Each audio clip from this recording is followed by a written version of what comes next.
I will give Rings of Power defenders this. They are tenacious. Pretty fucking stupidly so to an extent, but tenacious nonetheless.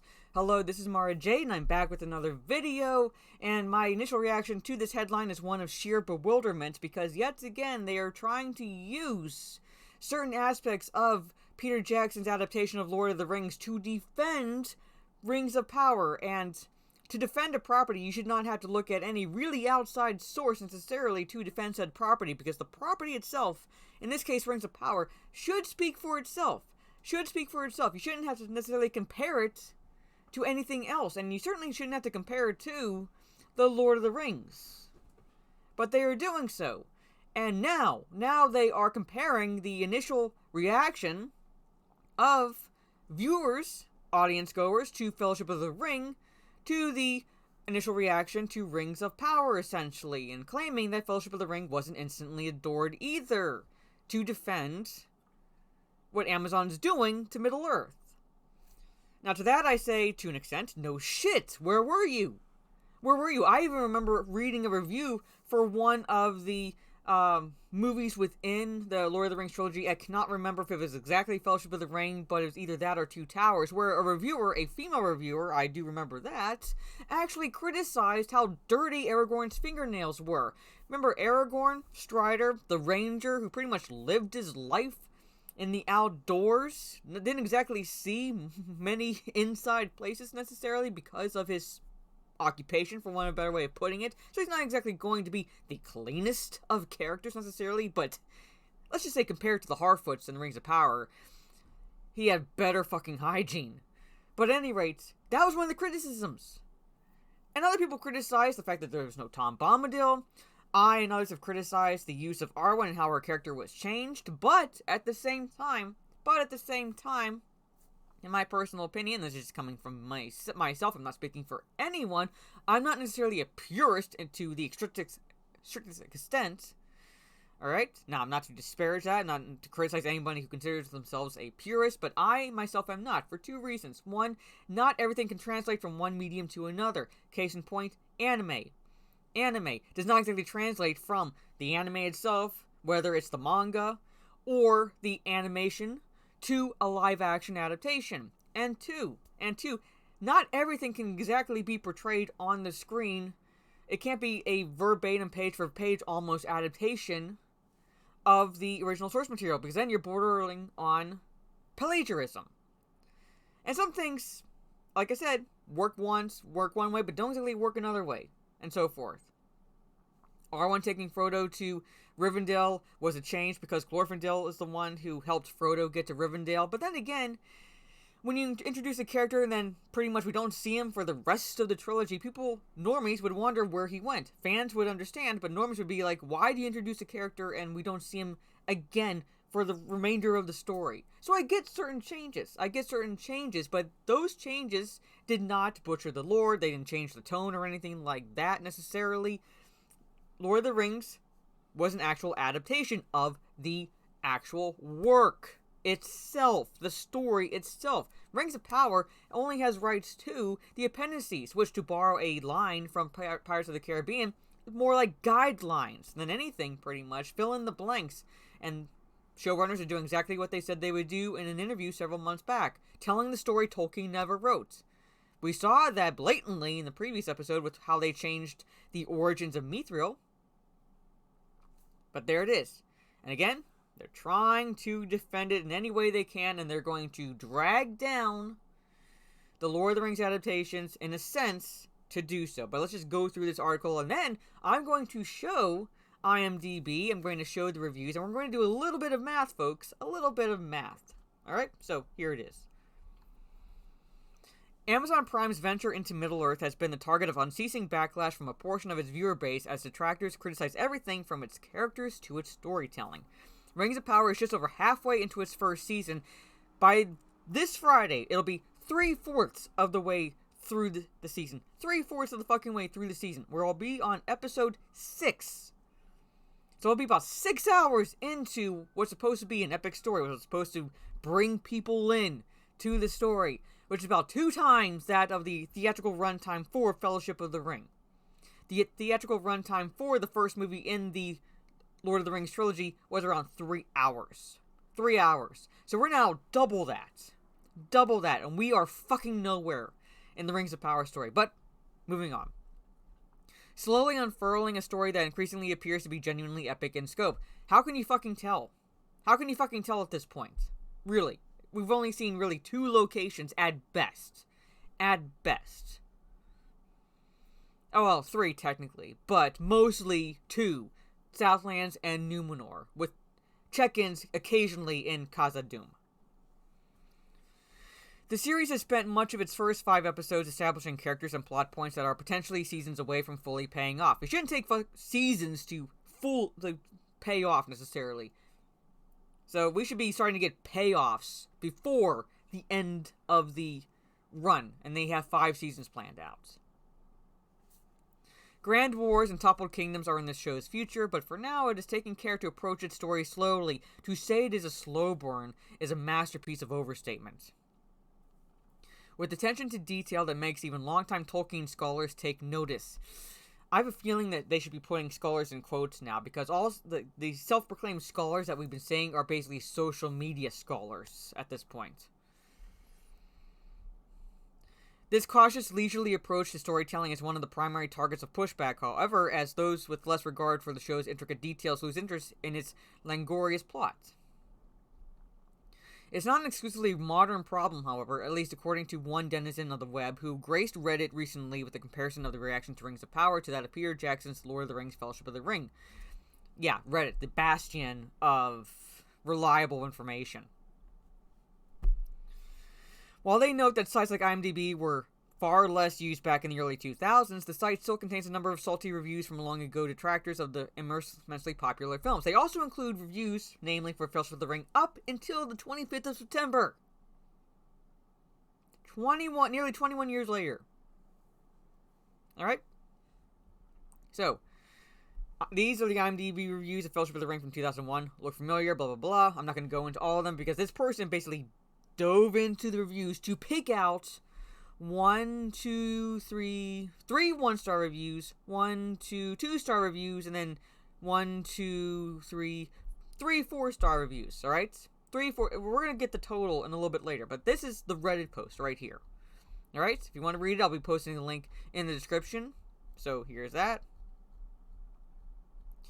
User Ahab Flanders provided readers with a collection of Fellowship reviews, ranging from 1 star to critical 4 stars. Each of the reviews, well, IMDb has a 10-star rating system. Each of the reviews voices a complaint about the film, with many noting insistence from Tolkien's written word. They call the 2001 film a major disappointment, a disrespectful adaptation, and nothing more than an action-adventure movie. Again, entirely subjective.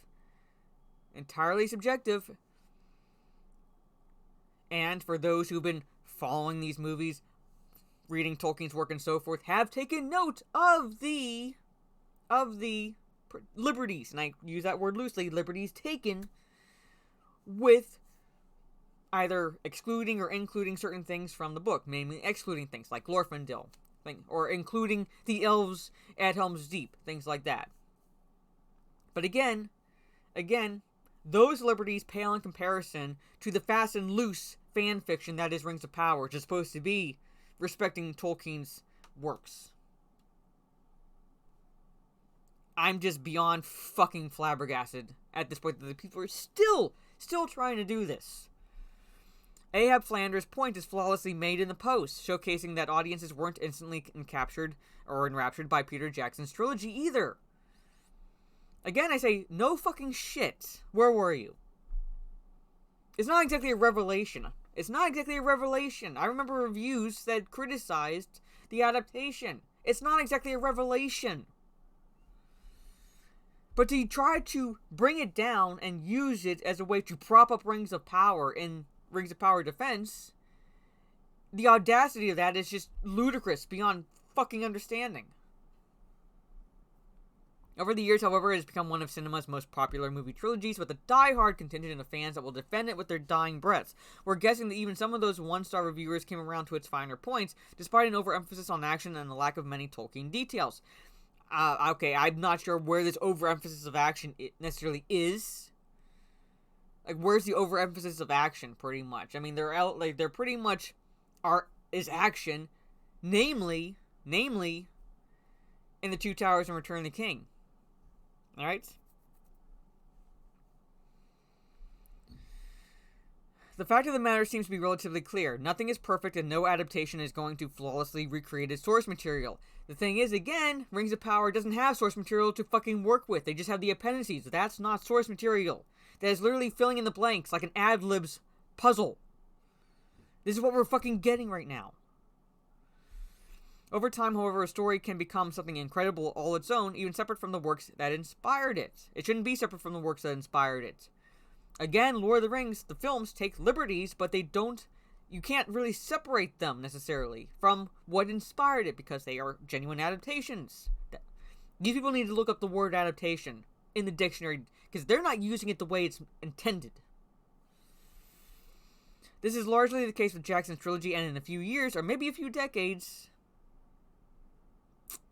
Yeah, it could easily be the case with Rings as well.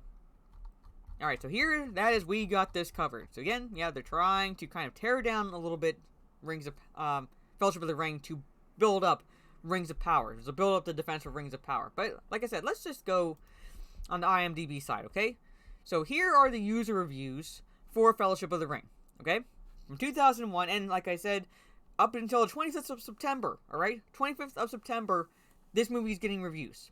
5,698 reviews, so just shy of 5,700 reviews for Fellowship of the Ring. Compare that to the Rings of Power at 3,737 number of reviews, pretty much. Okay, with the, I'd have to go through it to see if there are any recent ones through September 25th, but there it is, the total comparison. The total comparison, okay?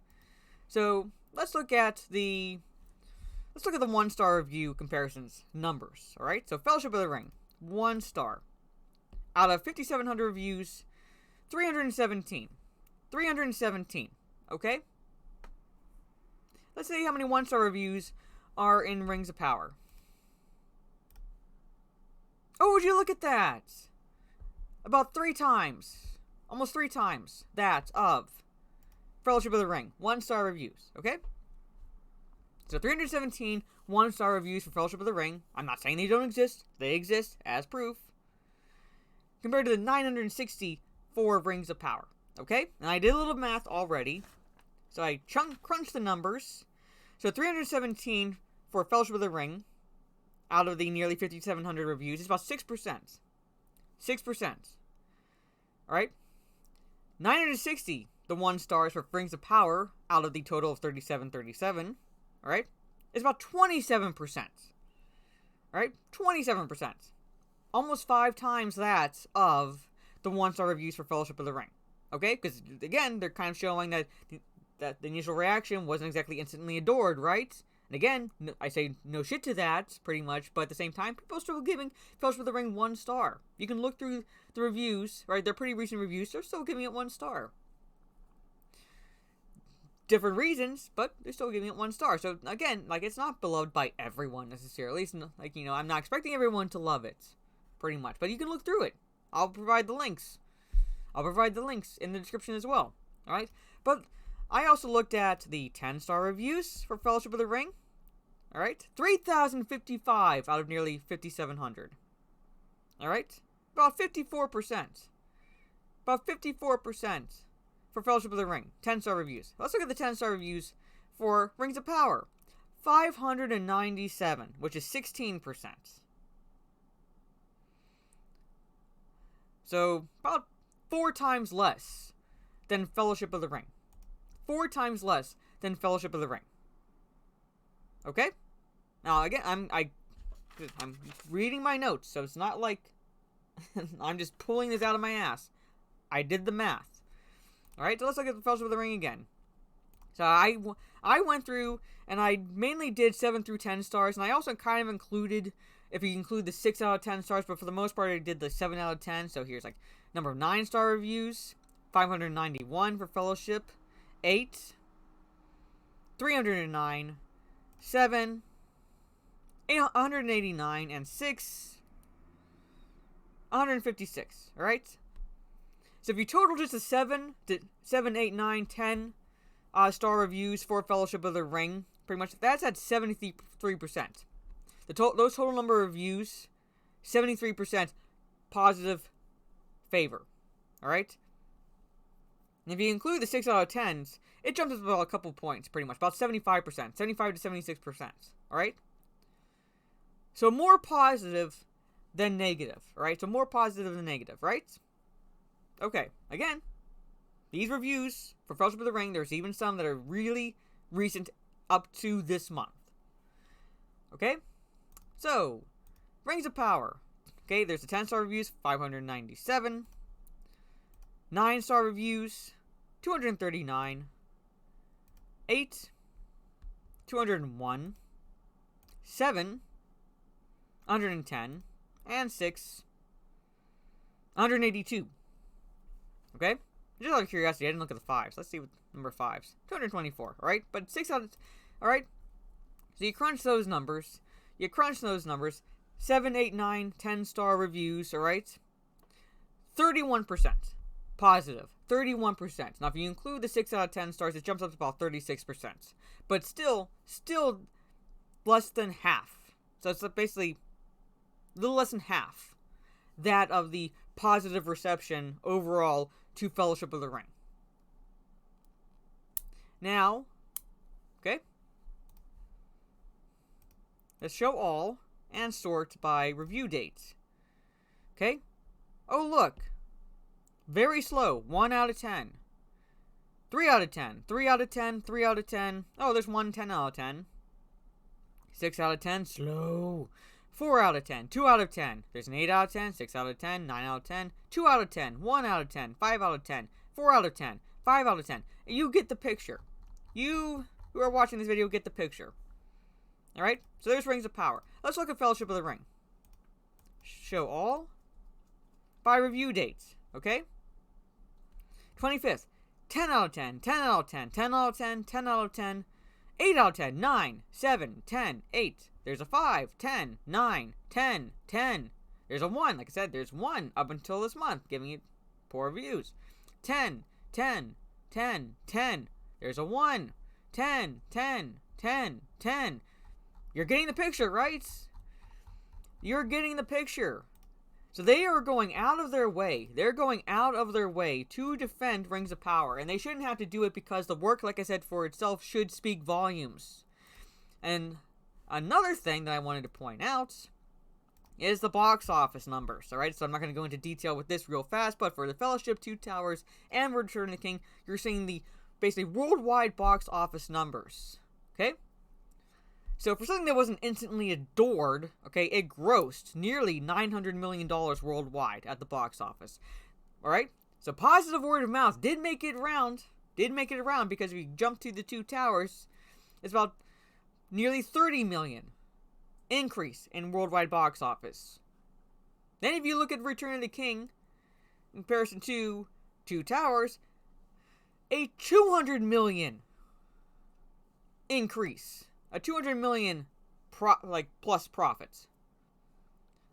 $1.12 billion for Return of the King. And if you combine all that, okay, say 920 million, let's round that up to 900 million, so that's 1.8 billion, right? 1.82 billion, roughly. And then in this, we're looking at like around $3 billion. $3 billion for the 3 movies that dwarf that of the production budget, pretty much. Where are the numbers? Where are the numbers for Rings of Power? We had the initial opening premiere numbers, and since then, Amazon has been fucking silent. It's been incredibly fucking silent since then. But no matter where you look, people are admitting that the demand for House of the Dragon is pretty much double that of Rings of Power. And people can't hide or can't embellish or even lie or shill at this point, because even Forbes is admitting that this show is very, very boring. That it strays from what Tolkien set up. So when the shills can't shill, what can the defenders do? When the facts speak for themselves. But at any rate, what are your thoughts down in the comments below? Do you agree with this article? Do you disagree with this article? What are your overall thoughts for the Lord of the Rings movies? And do you remember what your initial reaction was when you saw Fellowship of the Ring and so forth? As compared to if you were watching Rings of Power, your initial reaction to this series. And to this series, what are your thoughts so far? Do you like it, not like it? Are you still in the middle on the fence where it's like just mad to you? Not good, not bad, just whatever at this point. Let me know all that fun stuff down in the comments below. I will not be live either on YouTube or Twitch tonight because I will be spending time with family. But tomorrow, once I get back from babysitting my niece, I'll be on YouTube for the top 10 movie discussion I do once a month with Steve Kenobi. And this time, it's top 10 movies where the location, the central location, takes place in a school setting. So whether it's primary, like elementary school, middle school, high school, or even university, the movie itself takes place within a school setting with the start of the school year happening. So, on that note, ladies and gentlemen, like this video, share on social media if you will. This is Mara Jade. Catch you on the dark side, and to sink so fucking low.